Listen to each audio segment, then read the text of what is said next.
Yo guys, welcome back again di channel DB News bersama aku Faisal di sini. Hari ini kita akan membahas berita mengenai mantan ketua KPU yang baru saja diberhentikan akibat tindak asusila. Siapa ketua KPU tersebut? Teman-teman mungkin sudah tahu ya, ini Hasyim Asyari. Kalau teman-teman nggak tahu Hasyim Asyari itu siapa, mungkin teman-teman bisa flashback dulu mengenai berita seputar Idul Adha, di mana kita tahu bahwasanya Hasyim Asyari ini memberikan materi khutbah yang menyampaikan bahwasanya ketika Idul Adha itu kan kita sebagai umat muslim kan berkorban tuh, mengorbankan hewan, dimana kita juga mengorbankan sifat kebinatangan kita. Lah kok dia sendiri seperti binatang?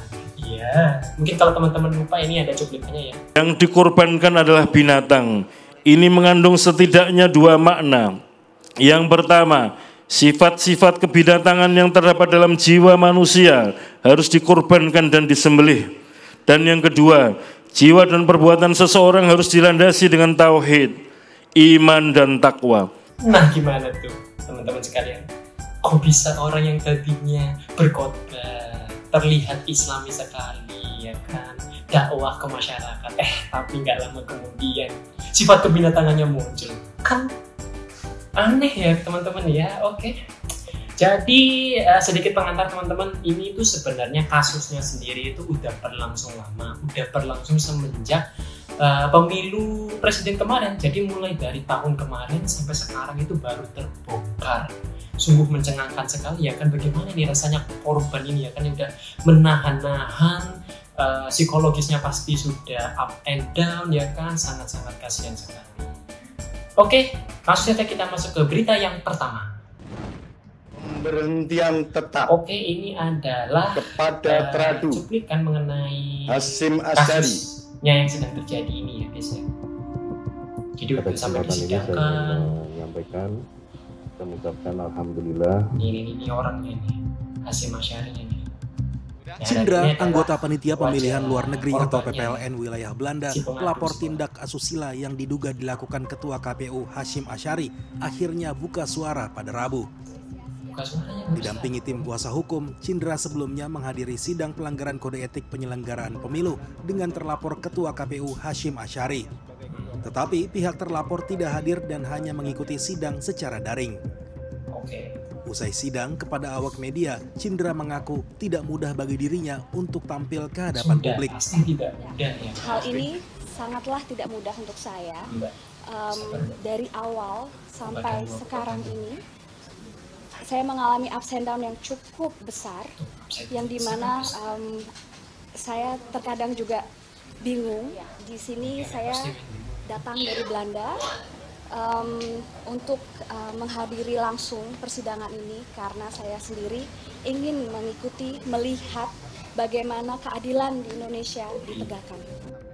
Dan untungnya keadilan. Kuasa hukum pelapor menyatakan hingga saat ini kliennya belum memutuskan apakah akan melanjutkan kasus ini ke tuntutan pidana. Oh, mau dipidanakan? Kalau dari DKPP sudah puas ya, tapi tadi pertanyaannya pidana atau tidak itu bukan keputusan saya, tapi yang pasti dengan keputusan ini one step closer kan sebenarnya ke sana. Dan saya harus pertimbangkan juga karena kan yang menjalani ini kan bukan kami kuasa hukum yang menjalani, gitu sendiri sebagai perempuan ya. Sebelumnya dalam pembacaan sidang putusan kode etik yang dibacakan di gedung DKPP Rabu siang, Majelis Hakim mengabulkan seluruhnya permohonan pihak pengadu atau korban terhadap pihak teradu, yakni Ketua KPU RI Hasyim Asyari. Majelis Hakim menilai Ketua KPU Hasyim Asyari terbukti melakukan tindakan asusila terhadap pelapor.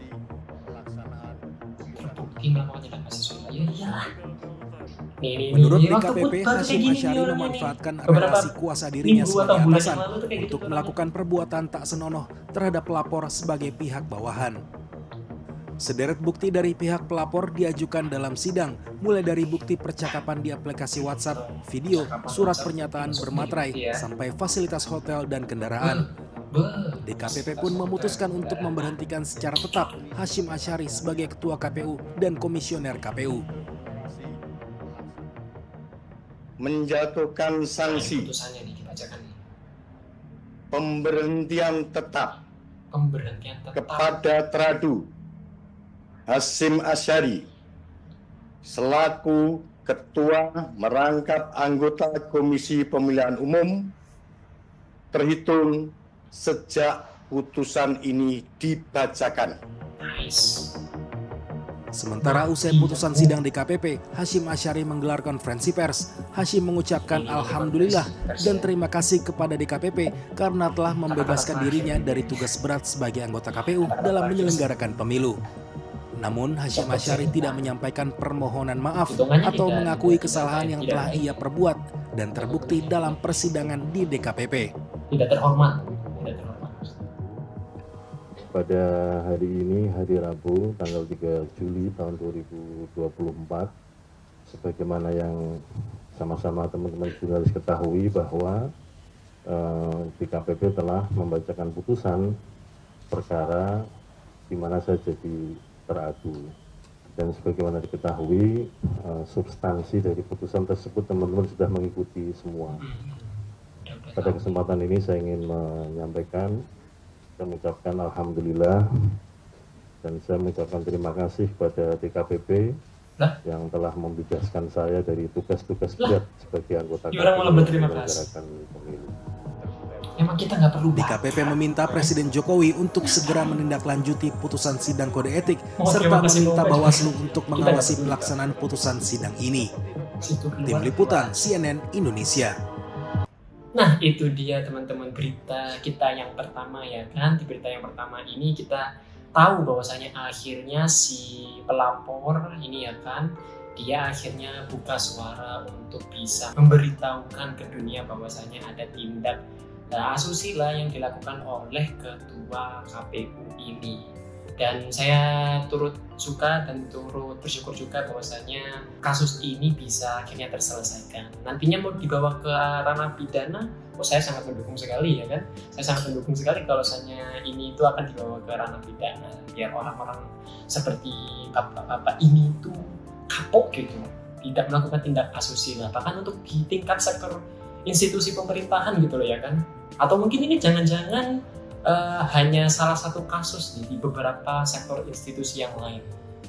Dan kalaupun memang itu benar, maka saya harap bagi para perempuan-perempuan atau para orang-orang yang terzolimi dilakukan tindak asusila, saya berharap bahwasanya teman-teman segera bisa memberanikan diri untuk speak up ke para media-media itu ya kan, untuk akhirnya kasus kalian yang sedang kalian alami ini yang sudah memberatkan hati kalian gitu ya kan, mau keluar, mau melaporkan tapi kok takut, aku itu kenapa takut tambah dilecehkan mungkin, atau takut nanti dipecat, tidak bisa menemukan pekerjaan lain ya kan. Jangan takut teman-teman laporkan aja ke orang-orang yang sekiranya bisa membantu, mungkin seperti media ini ya. Bahwa dalam sidang pemeriksaan pengadu mengaku pada malam hari tanggal 3 Oktober 2023 pengadu dihubungi teradu untuk datang ke kamar hotelnya. Pengadu kemudian datang ke kamar hotel teradu dan berbincang-bincang di ruang tamu kamar teradu. Dalam perbincangan tersebut teradu merayu dan membujuk pengadu untuk melakukan hubungan badan. Pada awalnya pengadu terus menolak, namun teradu terus memaksa. Saya ulangi, namun teradu tetap memaksa pengadu untuk melakukan hubungan badan. Pada akhirnya hubungan badan itu terjadi. Dalam sidang pemeriksaan, pengadu menyatakan setelah kejadian tersebut, seminggu kemudian pengadu mengalami gangguan kesehatan fisik. Pada tanggal 18 Oktober 2023, pengadu melakukan pemeriksaan ke dokter umum atas gejala yang dialami sebelumnya. Permisi, mohon maaf yang mulia, apakah harus sedetail itu dibacakan? Terima kasih. Saya lanjutkan. Hasil konsultasi dengan dokter menganjurkan agar dilakukan pemeriksaan lanjutan bersama antara pengadu dan teradu. Pada tanggal 31 Oktober 2023, pengadu menghubungi teradu melalui pesan WhatsApp agar teradu juga melakukan pemeriksaan kesehatan sebagaimana dianjurkan oleh dokter. Kemudian teradu menjawab, "Iya, siap sayang." Selanjutnya, teradu mengirimkan hasil pemeriksaan kesehatan teradu yang dilakukan di Indonesia disertai dengan caption, "Semoga kita sehat selalu. Video bukti P15C." Oke, itu jadi adalah salah satu tindak asusila yang dilakukan oleh pelaku kepada korban ya teman-teman ya. Aduh, ini lagi-lagi nih hubungan yang tidak baik ya teman-temannya. Ini juga si pelaku ini memaksa korban untuk melakukan hubungan yang tidak baik, bukan tidak baik, maksudnya tidak senormal, tidak selayaknya hubungan di luar suami istri gitu ya teman-teman. Mungkin teman-teman tahu lah ya maksud saya apa. Dan pasca adegan ranjang tersebut, si korban ini mengalami tidak enak badan dan akhirnya dilakukan pemeriksaan kesehatan di rumah sakit. Dan harapannya kalau ibu ini membacakan itu ya tadi ya, itu dia bilang maksudnya siap sayang nggak tuh ya, siap sayang, semoga kita baik-baik saja, amin sih amin. Cuman ya aduh kayak gimana ya.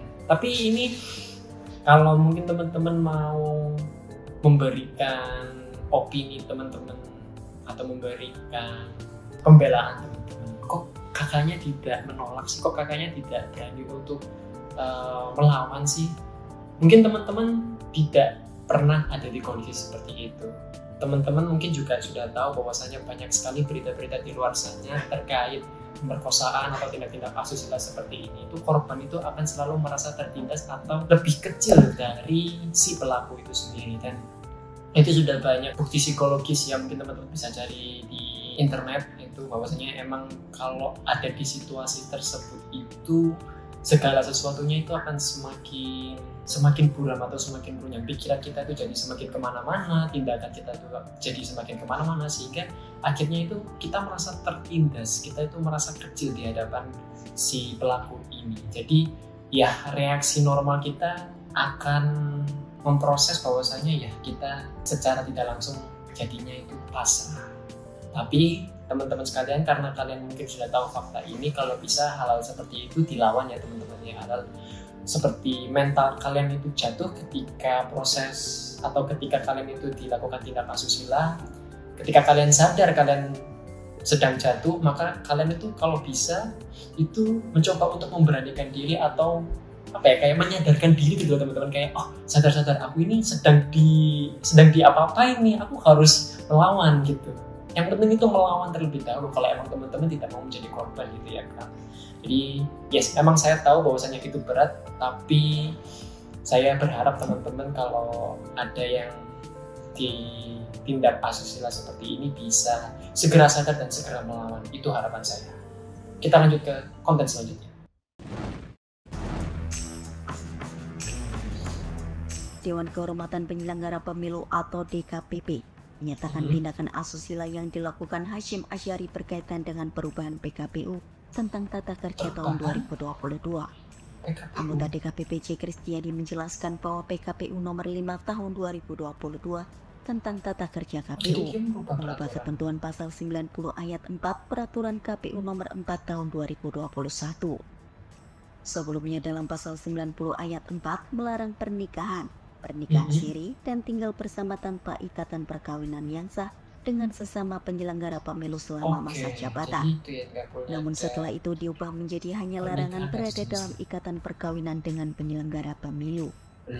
Penjelasan tersebut disampaikan Kristiadi dalam sidang putusan pelanggaran etik Hasyim Asyari Rabu 3 Juli 2024. Yang menghapus ketentuan pasal 90 ayat 4 peraturan KPU nomor 4 tahun 2021 tentang perubahan ketiga atas peraturan Komisi Pemilihan Umum nomor 8 tahun 2019 tentang tata kerja Komisi Pemilihan Umum, Komisi Pemilihan Umum Provinsi, dan Komisi Pemilihan Umum Kabupaten Kota yang sebelumnya berisi larangan pernikahan siri dan tinggal bersama tanpa ikatan perkawinan yang sah dengan sesama penyelenggara pemilu selama masa jabatan menjadi hanya larangan berada dalam ikatan perkawinan dengan penyelenggara pemilu saja.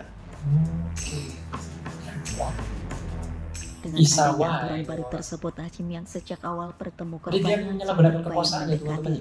diketahui memberi perlakuan khusus kepada anggota PPLN itu melalui percakapan. Lebih lanjut, berdasarkan fakta persidangan, Hasyim juga terbukti sudah sejak awal mengincar anggota PPLN untuk memenuhi hasrat pribadinya. Bahkan ia terbukti beberapa kali mencari kesempatan untuk bertemu tatap mata dan berpergian dengan korban.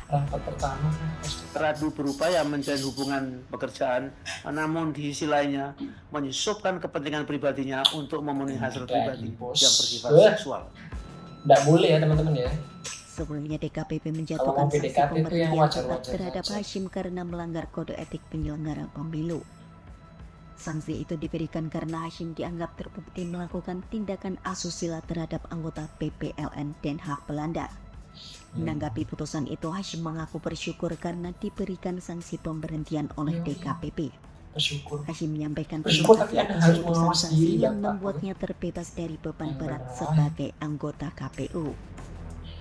Oke, jadi ternyata si Bapak Hashim Asyari ini sedari awal emang udah ngincer si korban yang berinisial CAT ini. Dan si CAT ini tuh sebenarnya dia tuh bukan penyelenggara KPU di Indonesia, tapi di Den Haag Belanda. Buset, emang seniat ini ya nih orang ya.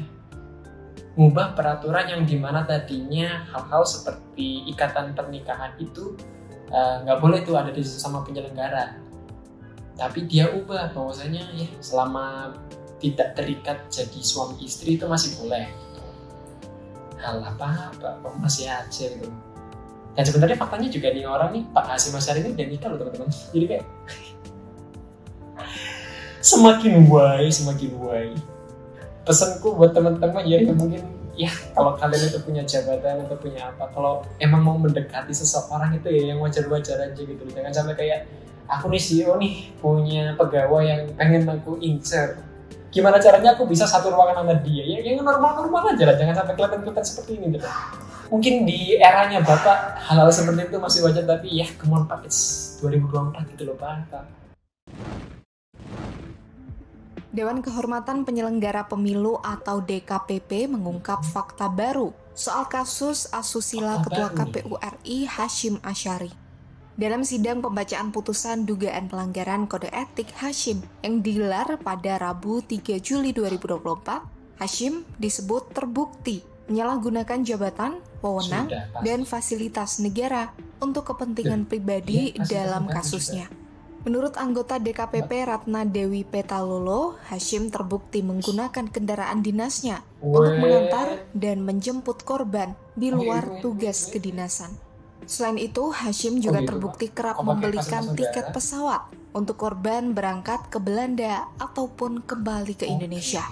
Hashim bahkan berinisiatif menyewakan unit apartemen untuk korban tinggal sementara selama di Indonesia. Hal ini juga untuk membuat korban tinggal bersebelahan di unit apartemen yang dijadikan kantor sementara Hashim. Berkenaan dengan dalil bahwa teradu menyalahgunakan jabatan, wewenang, dan fasilitas negara untuk kepentingan pribadi, terungkap fakta dalam sidang pemeriksaan bahwa benar teradu menggunakan kendaraan dinas milik teradu untuk kepentingan pribadi mengantar dan menjemput pengadu di luar tugas kedinasan pada saat pengadu berada di Jakarta. Oke teman-teman, jadi faktanya ini orang pakai fasilitas negara untuk kepentingan pribadinya. Walah, ayayay. Ya benar sih Pak, ini itu hitungannya fasilitas negara untuk masyarakat. Tapi kan masyarakatnya cuma satu orang. Itu pun Bapak asusilain gitu loh. Ini kan udah menyimpang banget nih ceritanya nih. Alah, boy. Aduh pusing ya kayak gini-gini ya. Tapi ya buat bapak-bapak, om-om yang sedang ada di kursi pemerintahan, mari kita mawas diri bapak-bapak agar ya saya yakin juga bapak-bapak sebagian besar yang ada di pemerintahan kan pasti sudah punya istri nih, ya kan, udah punya istri, mungkin udah juga ada yang punya anak. Jadi tolong keluarga yang sudah ada itu dibina dengan baik-baik, jangan malah membebani mereka, malah membuat mereka tidak nyaman dengan tindakan bapak cukup cari nafkah aja ya. Cari nafkahnya juga yang baik-baik aja, jangan sampai merugikan orang lain, apalagi mengasusilai karyawan-karyawan sendiri ya Pak. Come on, it's 2024 gitu loh Pak. Mungkin praktek-praktek seperti ini di era-era Bapak masih muda itu masih wajar, masih nggak ketahuan sama sosial media ya kan, masih nggak ketahuan sama media. Tapi ini 2024, semua bisa terjadi. Saya upload Instastory, saya bikin tweet di Twitter, Bapak bisa aja karirnya hilang gitu ya kan. Sayang loh, karir-karir Bapak ini ya kan udah dibina, bahkan Bapak udah sekolah, udah ngeluangin waktu, tenaga, biaya, dan lain sebagainya. Tiba-tiba hanya dalam satu momen tindakan konyol dalam hidup Bapak, karir Bapak udah hancur. Walah. Oke guys, jadi itu saja berita untuk hari ini. Semoga hal-hal seperti ini kedepannya sudah tidak ada lagi. Kalaupun ada, saya harap para korban-korban ini cepat speak up, memberitahukan kondisi mereka